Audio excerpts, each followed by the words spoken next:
Hello friends, आज हम पढ़ेंगे प्रवज्जा संस्कार।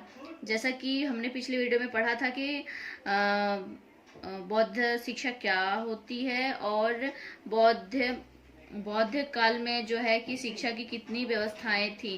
तो शिक्षा की दो प्रकार की व्यवस्थाएं थी, एक प्रारंभिक शिक्षा थी और दूसरा उच्च शिक्षा थी। तो प्रारंभिक शिक्षा क्या था वो हमने पिछले वीडियो में जाना है। तो आज हम पढ़ेंगे प्रवज्जा संस्कार। तो प्रवज्जा संस्कार, प्रारंभिक शिक्षा प्राप्त करने के लिए बौद्ध मठों में प्रवेश प्राप्त करना होता था, चाहे वह किसी धर्म का हो, उससे कोई मतलब नहीं है।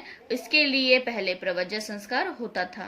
ठीक है, तो आइए हम जानते हैं कि प्रारंभिक शिक्षा क्या थी। प्रारंभिक शिक्षा जो होती थी उसके लिए किसी भी प्रकार मतलब धर्म जाति का कोई बंधन नहीं था। वो किसी भी धर्म का हो, किसी भी जात का हो, उसे जो है कि बौद्ध धर्म में प्रारंभिक शिक्षा प्रदान की जाती थी। केवल चंडाल वर्ग ही ऐसा था कि जिसे कि यह शिक्षा प्राप्त करने का अधिकार नहीं दिया गया था।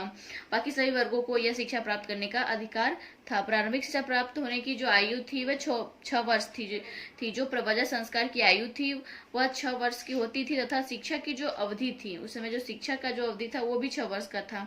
तो प्रारंभिक शिक्षा का जो पाठ्यक्रम था वह सिद्धिरस्तु नामक बाल पोथी पढ़ाई जाती थी, या इसी से शुरुआत मान सकते हैं होता था।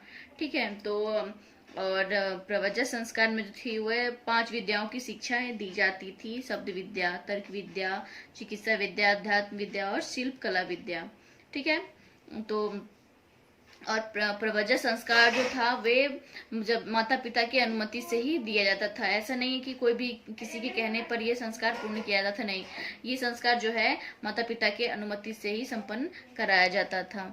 और यह संस्कार होने के बाद जो बालक है उसे श्रामणेर कहा जाता था।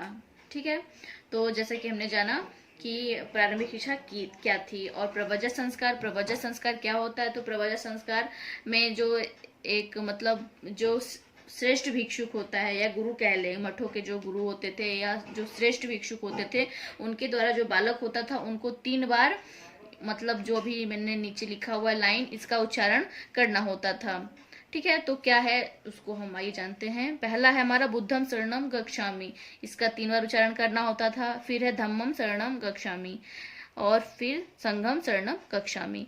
इस तीनों वाक्यों को जो है 3-3 बार इसका दोहराया जाता था। और इसका क्या अर्थ है आइए हम जानते हैं। इसका अर्थ है बुद्धम शरणम गच्छामि का अर्थ है कि मैं बुद्धि की ओर चल रहा हूँ। धम्मम शरणम गच्छामि का अर्थ है कि मैं धर्म की ओर चल रहा हूँ। संघम शरणम गच्छामि का अर्थ है कि मैं संघ की ओर चल रहा हूँ। तो प्रवज्जा संस्कार के पश्चात कुछ ऐसे आदेश होते थे जिनका पालन आवश्यक होता था। जैसे कि हमने वैदिक शिक्षा में भी जाना था कि वैदिक शिक्षा में उपनयन संस्कार होते थे और उसके बाद जो है बालकों को कुछ ऐसे नियम होते थे जिनका पालन करना होता था। उसी प्रकार प्रवज्जा संस्कार में भी बालकों को कुछ आदेशों का पालन करना होता था।